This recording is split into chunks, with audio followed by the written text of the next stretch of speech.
चलिए, तो आज का टॉपिक लेक्चर नंबर 2, हमारा फर्स्ट चैप्टर क्लास 9th का गणिता मंजरी का। और आज हम समझेंगे सबसे पहले डिस्टेंस फॉर्मूला क्या होता है। तो डिस्टेंस फॉर्मूला पहले तो मैं लिखूंगा, फिर वो डिराइव कैसे हुआ है इस बारे में आपको बताऊंगा, फिर हम उसके एप्लीकेशंस को डिस्कस करेंगे, कहाँ कहाँ हम इस डिस्टेंस फॉर्मूला का यूज कर सकते हैं। तो बात कुछ ऐसी है, इसको एक्सप्लेन करने के लिए सबसे पहले तो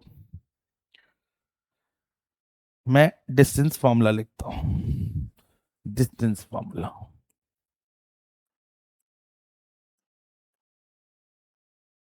तो सपोजिंगली आपके पास 2 पॉइंट है, एक पॉइंट है पी जिसके कोऑर्डिनेट्स गिवन है x1 y1। हम बात सब 2D में कर रहे हैं, 2D मतलब प्लेन, प्लेन पे बात कर रहे हैं। और एक आपके पास पॉइंट है Q जिसके कोऑर्डिनेट्स हैं x2 y2।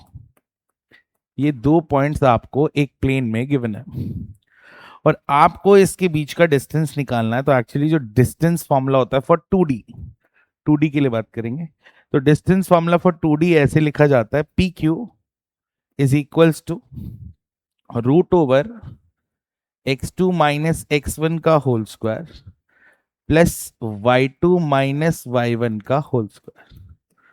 2D के लिए ये फॉर्मूला होता है।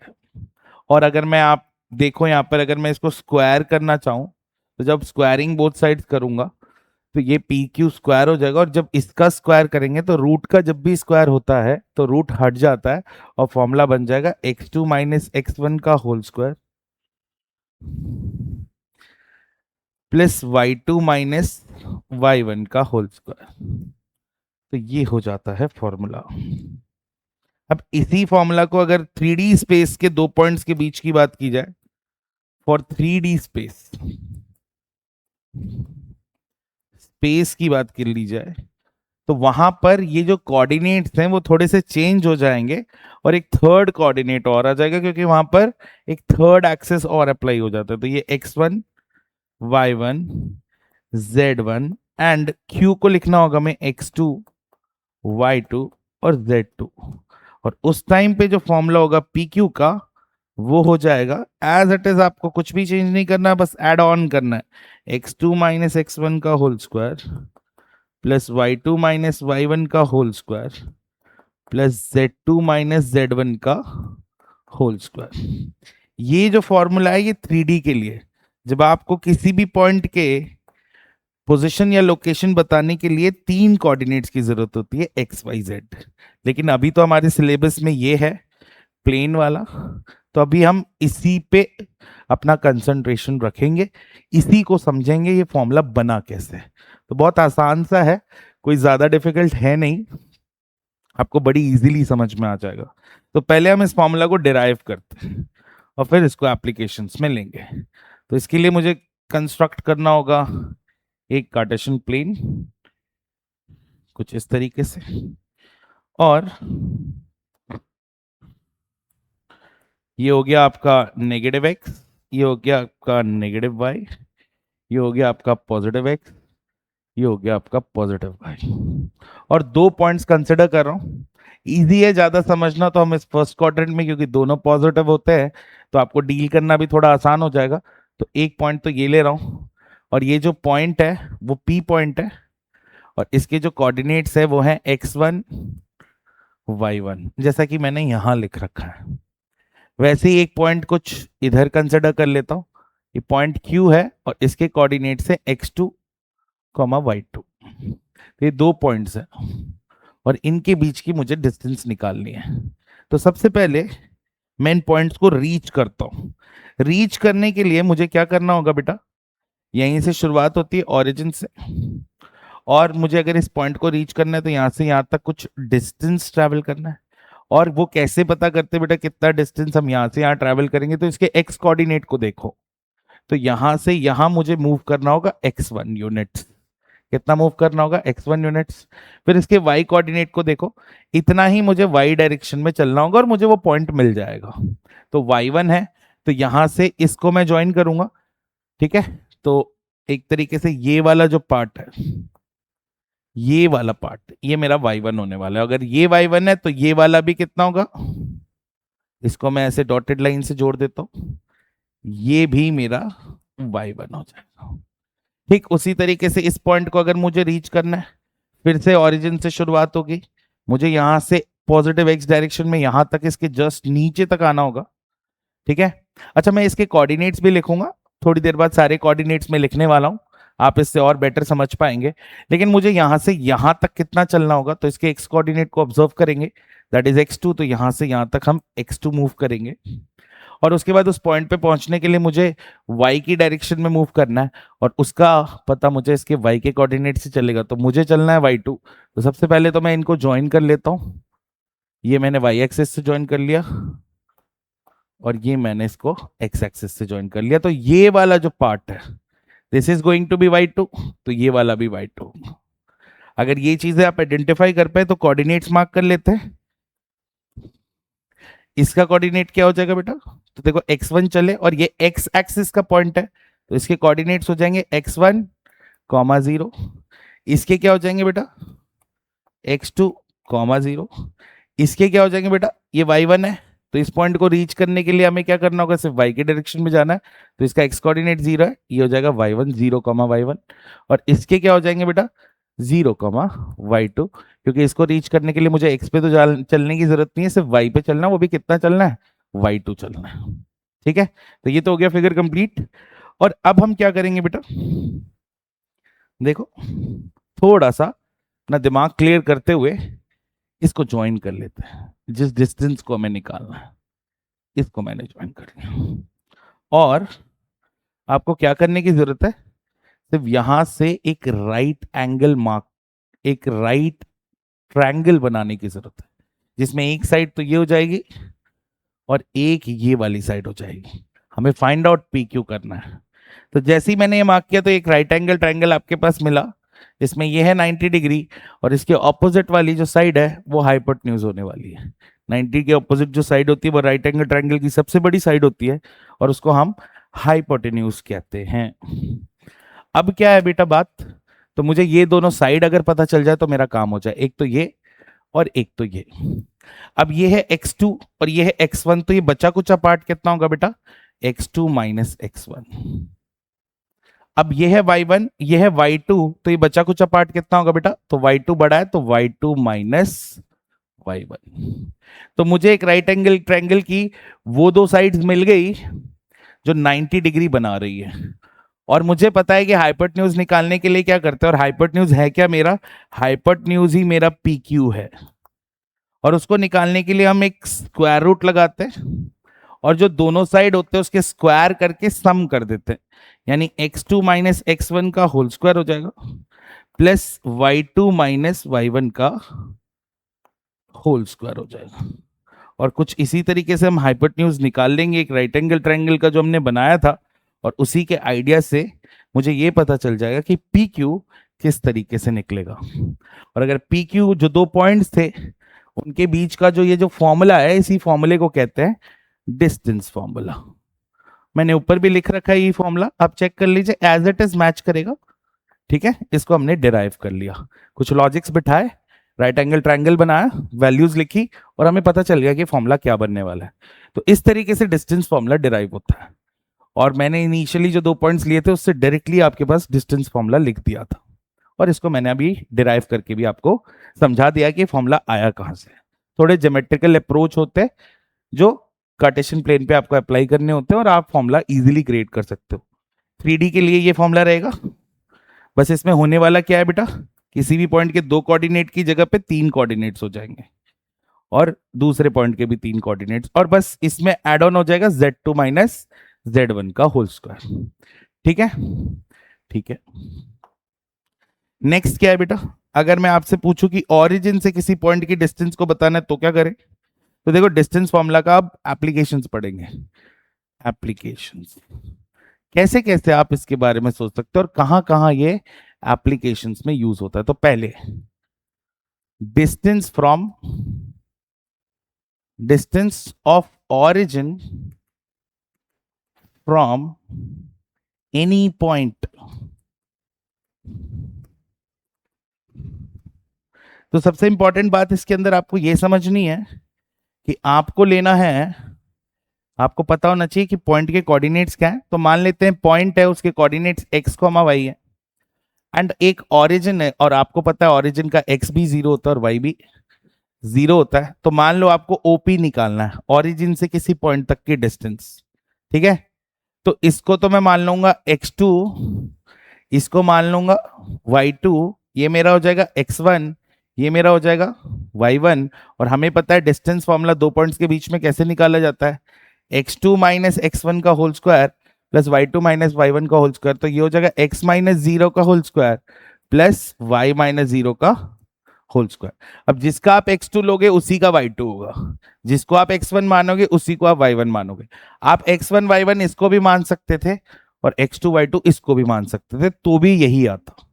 तो ये क्या हो जाएगा बेटा, ये हो जाएगा X square plus Y square, और ये बता देगा ओरिजिन से किसी भी पॉइंट तक की डिस्टेंस। ये उसका फॉर्मूला है। तो मैं थोड़ा सा डार्क कर देता हूं।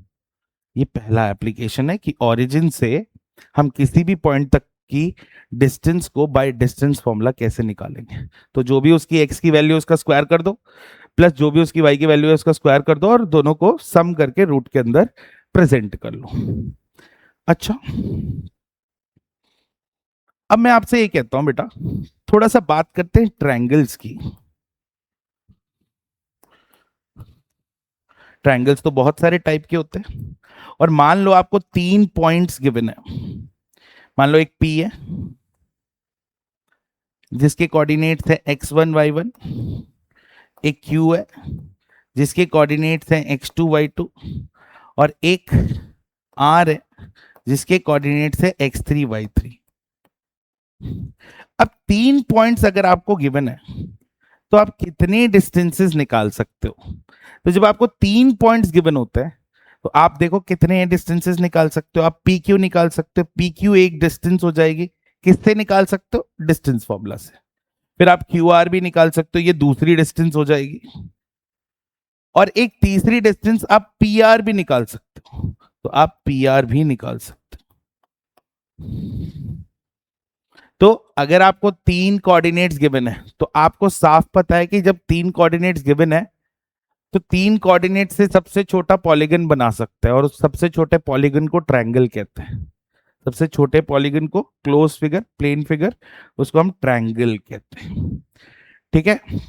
लेकिन इंपॉर्टेंट क्या है, एक ट्रायंगल को बनने के लिए, एक ट्रायंगल को बनने के लिए हमेशा इस बात का ध्यान रखा जाएगा, ए बी सी मान लो या पी क्यू आर मान लेते हैं, तो एक ट्रायंगल तब भी बनता है जब इसके दो साइड्स का सम, हर दो साइड्स का सम तीसरी साइड से बड़ा हो। कहने का मतलब, मेरे को अगर ये बात जस्टिफाइड नहीं होगी तो ट्रायंगल नहीं बनेगा। क्या बात, बात है ये कि P Q plus Q are should be greater than P R, P Q plus P are should be greater than Q R, और बच गया Q R plus P are should be greater than P Q. अगर ये तीनों चीजें possible हुई, यानी दो साइड्स का सम अगर तीसरे से बड़ा हुआ, तो ही ट्रायंगल बनेगा, ट्रायंगल विल बी फॉर्म्ड।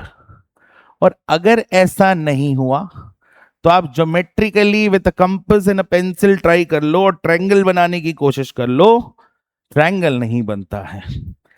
इसका कहने का मतलब यह है कि अगर मैं आपको सपोज करूं, कुछ वैल्यू लिख देता हूं, जैसे 3 सेंटीमीटर, 4 सेंटीमीटर और 5 सेंटीमीटर, और आपसे पूछता हूं बेटा क्या ट्रायंगल बनेगा, तो क्या ट्रायंगल बनेगा, बिल्कुल।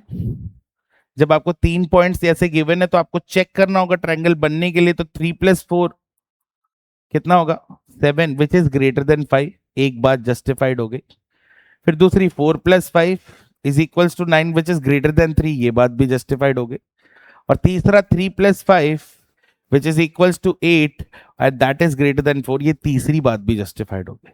और हर दो साइड्स का सम तीसरे से ज्यादा हो गया। अगर तीनों बातें जस्टिफाइड होती है तो ट्रायंगल बनता है, और इन 3 साइड से ट्रायंगल विल बी फॉर्म्ड। ठीक है, तो पहली बात तो ये कि ट्रायंगल बनने के लिए चीजें इंपॉर्टेंट है। क्या इससे ट्रायंगल बनेगा? 7 सेंटीमीटर, 7 सेंटीमीटर और 8 सेंटीमीटर। चेक कर लो। 7 + 7 40 ग्रेटर देन 8। 7 + 8 15 greater than 7। फिर 7 + 8 15 ग्रेटर देन 7। इससे भी ट्रायंगल विल बी फॉर्म्ड। एक और लास्ट एग्जांपल सी। मैं लिखता हूं बेटा 4 सेंटीमीटर, 4 सेंटीमीटर एंड 8 सेंटीमीटर। आपने क्या देखा? 4 + 8 12 ग्रेटर देन दिस 4। बिल्कुल ये बात चल रही है। फिर आपने इन दोनों को ऐड किया तो आपने बोला 4 + 8 12 विच इज ग्रेटर देन दिस 4। ये बात भी जस्टिफाइड है। लेकिन जब आपने इन दोनों को ऐड किया 4 + 4 8, तो 8 इज एक्चुअली इक्वल टू 8 और ये बड़ा नहीं रहा, ये एक फॉल्स पार्ट हो गया। इस वजह से यहां पर इस पर्टिकुलर केस में triangle will not be formed. तो ट्रायंगल फॉर्म नहीं होगा तो क्या? जब ट्रायंगल फॉर्म नहीं होगा तो क्या? तो क्या पॉसिबिलिटीज हो सकती है और डिस्टेंस फॉर्मूला यहां पर कैसे इससे कनेक्ट हो रहा है, तो इन बातों को समझेंगे। तो पहले तो मैं आपको ट्रायंगल में सारी चीजें समझाने की कोशिश कर रहा हूं, ठीक है। तो अगर आपको ट्रायंगल के लिए पहली बात तो 3 पॉइंट्स का होना जरूरी है। सबसे छोटा पॉलीगन होता है और जब 3 पॉइंट्स होते हैं तो आप 3 डिस्टेंसेस निकाल सकते हो।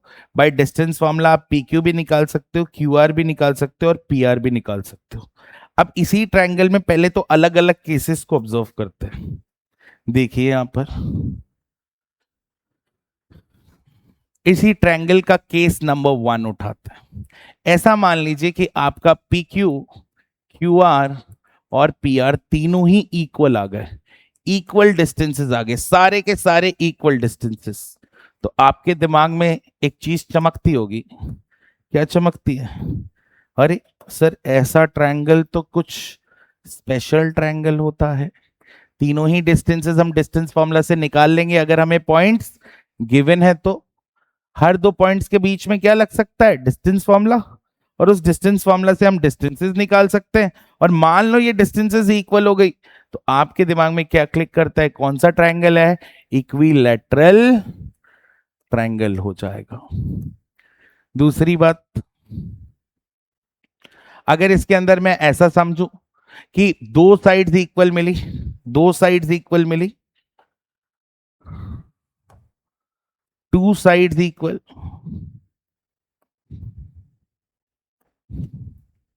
और वन अनइक्वल होगी, ऑब्वियसली इन दोनों के इक्वल नहीं होगी। तो आपको दिमाग में क्लिक होता है सर ट्रायंगल के अंदर अगर दो साइड्स इक्वल मिल गई तो ये तो एक स्पेशल ट्रायंगल है और इसको क्या बोलते हैं?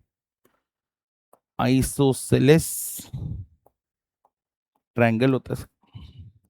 बिल्कुल। अभी इसी में क्या होता है बेटा, एक थर्ड केस भी बन सकता है इस आइसोसेलेस ट्रायंगल से रिलेटेड। क्या? इसमें टू साइड्स इक्वल है, वन अनइक्वल है,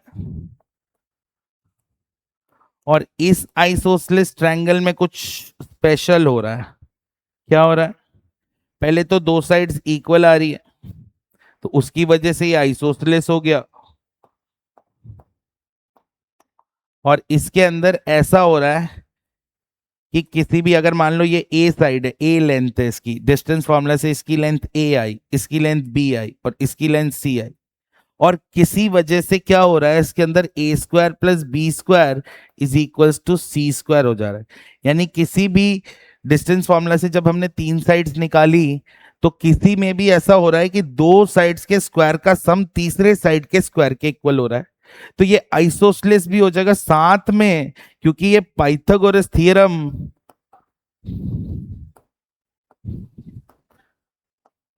थ्योरम भी इसके ऊपर वैलिड हो रही है।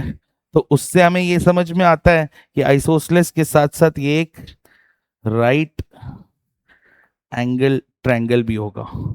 तो हम इसे कह सकते हैं आइसोसेलेस राइट एंगल ट्रायंगल। क्या कह सकते हैं?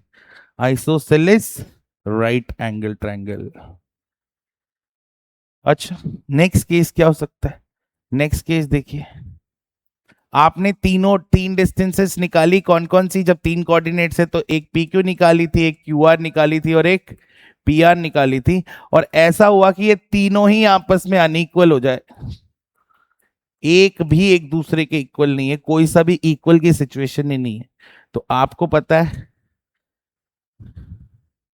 इससे जो ट्रायंगल बनेगा, मान लो डिस्टेंस फॉर्मूला से इसकी साइड आ गई ए, ये हो गई बी, ये हो गई सी, और तीनों अनइक्वल है। अनइक्वल से हमें पता है इस ट्रायंगल को क्या बोलते हैं? Scalene triangle.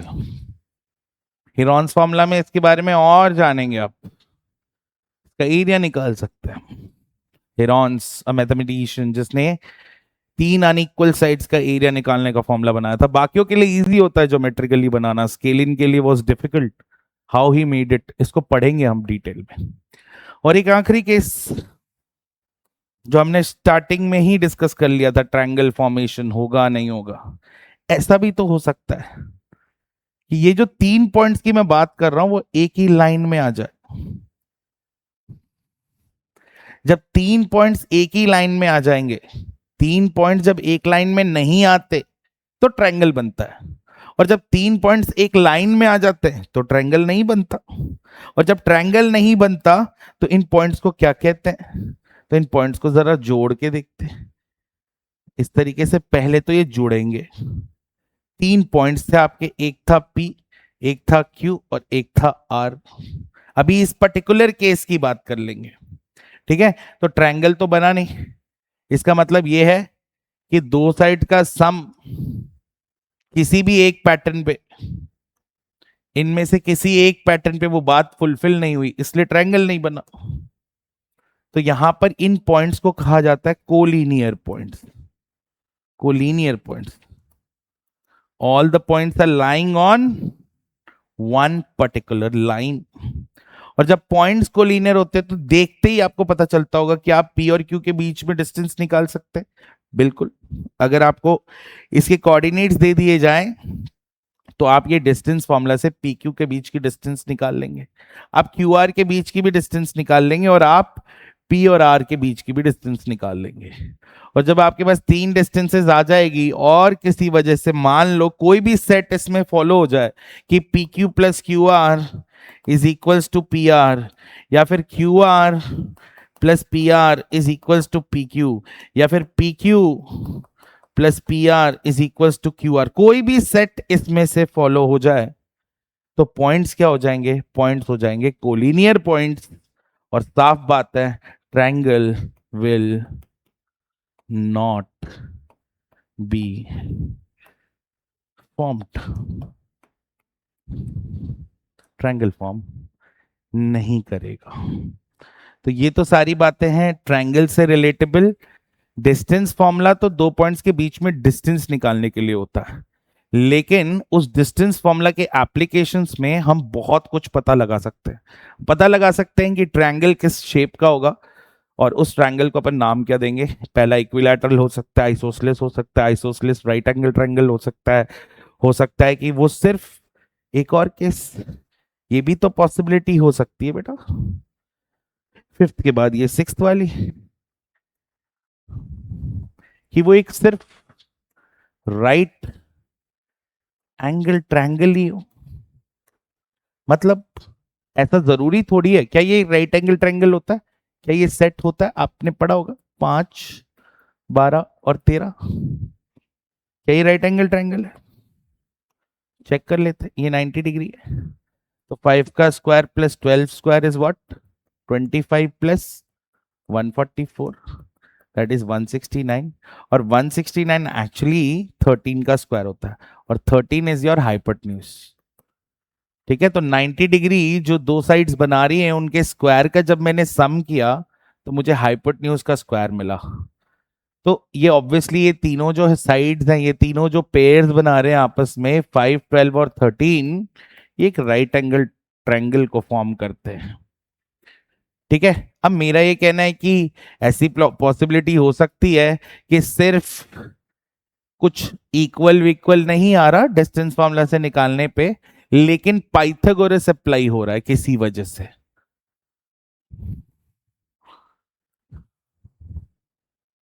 पाइथागोरस थ्योरम मतलब कोई भी सेट हो सकता है, P Q square plus Q R square is equals to P R square हो जाए, ये वाला पॉसिबिलिटी भी हो सकता है।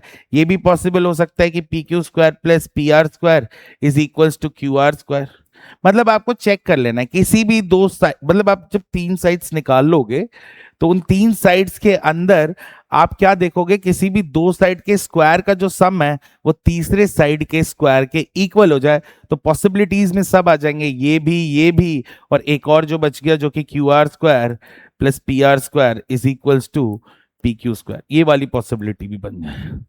तो अगर पाइथागोरस एप्लीकेशंस में चला गया तो वो सिंपली क्या कहलाएगा बेटा, एक राइट एंगल ट्रायंगल।